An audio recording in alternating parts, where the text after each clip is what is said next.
Salut, je m'appelle Mathias, j'ai 22 ans et je suis étudiant à Rouen et candidat sur les listes du NPA révolutionnaire pour les élections européennes pour un monde sans frontières ni patron, Urgence Révolution, porté par Selma Labib et Gaël Kirant. En fait, moi, si je suis présent sur cette liste, c'est parce que je pense qu'il y a urgence. Qu'il y a urgence à ce qu'on transforme notre système de production. Un système de production complètement anarchique, en fait, dans lequel les profits des capitalistes vaillent bien plus en fait que l'état de notre planète et que la santé et que la vie des travailleurs. Alors à Rouen, on en a un exemple. En 2019, soit 18 ans après l'explosion de l'usine AZF à Toulouse, qui avait fait 30 morts et 2500 blessés, c'est l'incendie de Lubrizol, une usine produisant du lubrifiant dans la région de Rouen. Alors c'est 9000 tonnes en fait de produits dangereux qui sont partis en fumée, ainsi que tout un tas d'amiante qui est contenu dans les toits.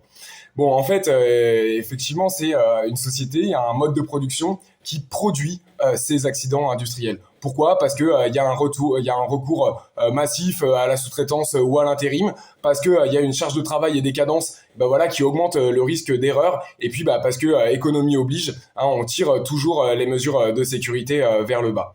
Et puis en fait, au-delà de ça, il est toujours question en fait de protéger les patrons qui tuent, les patrons qui détruisent l'environnement.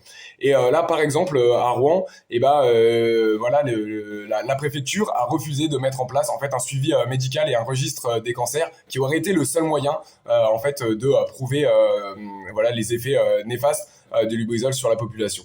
Bon, évidemment, en fait, les patrons, ils sont jamais condamnés, et quand ils le sont, en fait, c'est à quelques milliers d'euros d'amende, quand on sait, en fait, qu'on peut finir en prison, prendre du ferme pour avoir volé une canette et deux, trois autres conneries, notamment, par exemple, pendant les émeutes pour Noël. Bon, voilà, nous, on pense qu'il faut en finir avec cette justice de classe qui protège, qui vient de l'État et qui protège les capitalistes, qui voilà, détruisent la vie, la santé des travailleurs et détruisent notre environnement. Et c'est pour ça que le 9 juin, c'est pour la liste du NPR révolutionnaire qu'il faudra voter aux élections européennes.